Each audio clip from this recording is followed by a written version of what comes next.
I want to share with you just a few minutes about how obedience is more important than success. You know, I enjoy watching animals perform tricks. When we have gone to a zoo, we've seen birds perform tricks. The person in charge of the birds, the master, will have placed the birds behind the audience, and then at the command, the birds fly over the audience and land on the master's arm.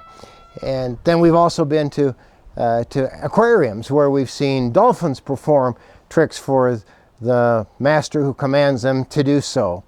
And of course, dogs are frequently able to do tricks, and we enjoy watching them perform their tricks.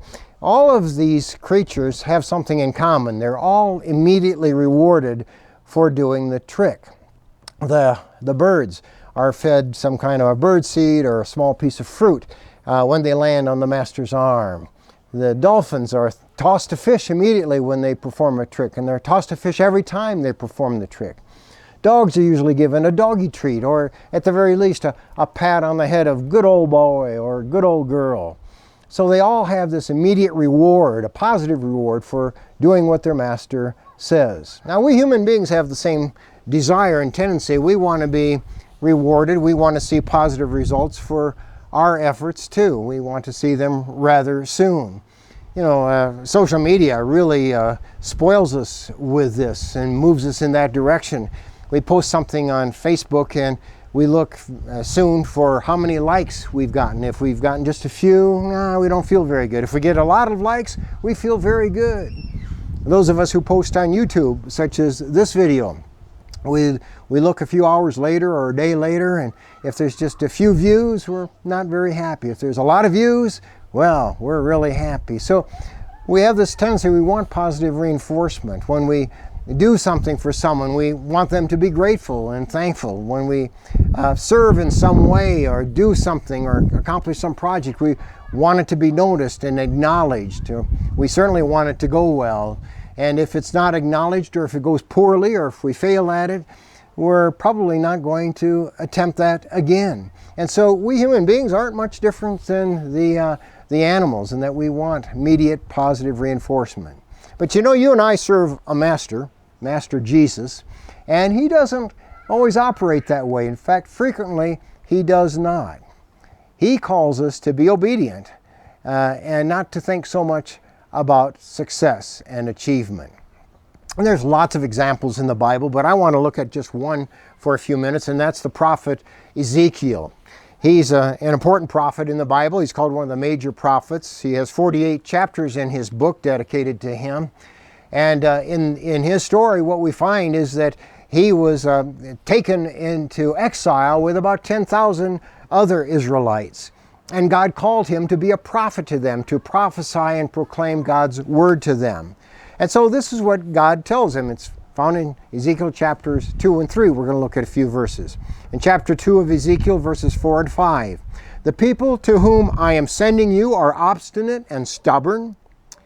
Say to them, this is what the sovereign Lord says. And whether they listen or fail to listen, for they are a rebellious house, they will know that a prophet has been among them.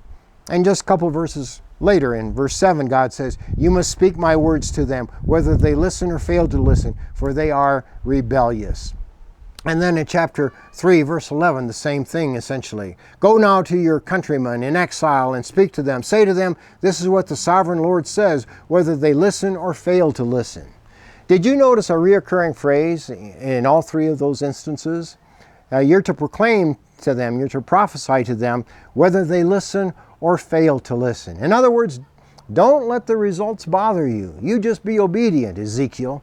And so Ezekiel was, for about 22 years, he proclaimed God's message. And the book of Ezekiel is a record of many, many of those messages.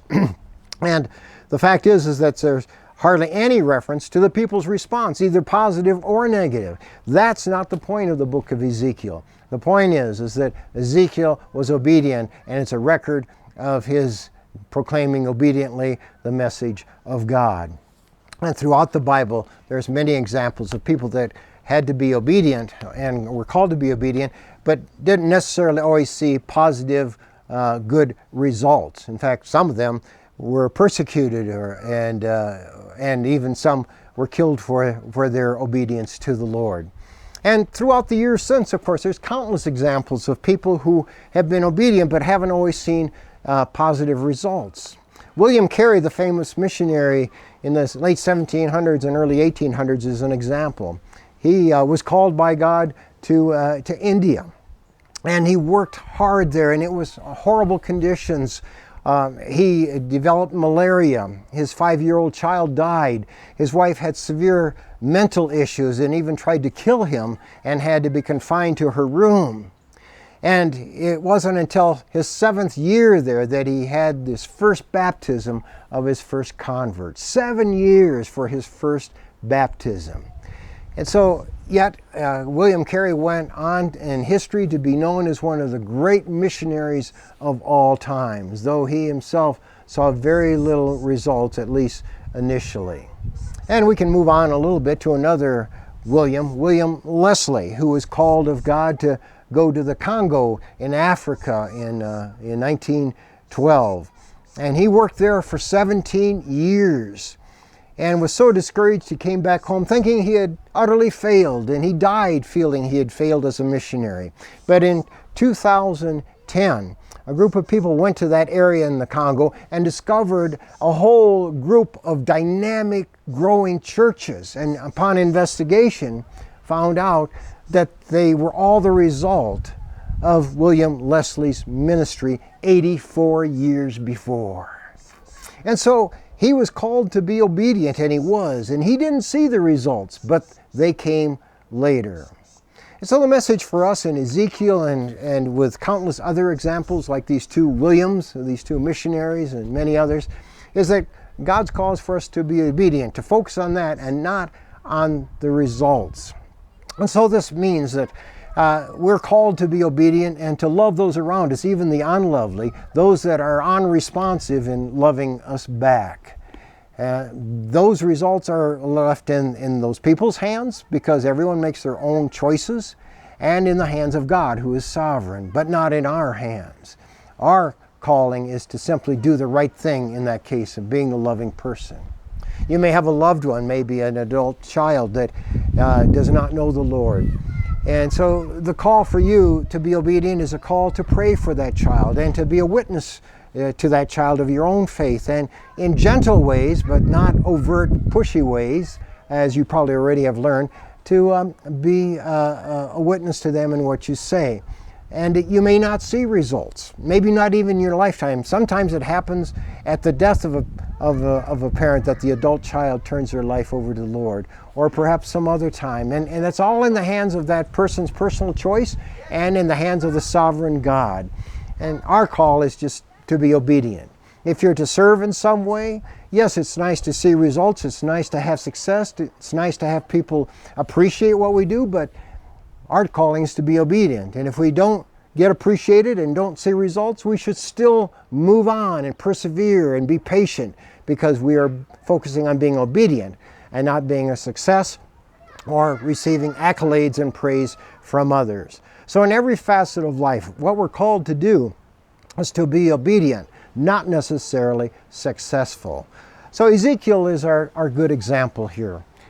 He worked away for 22 years.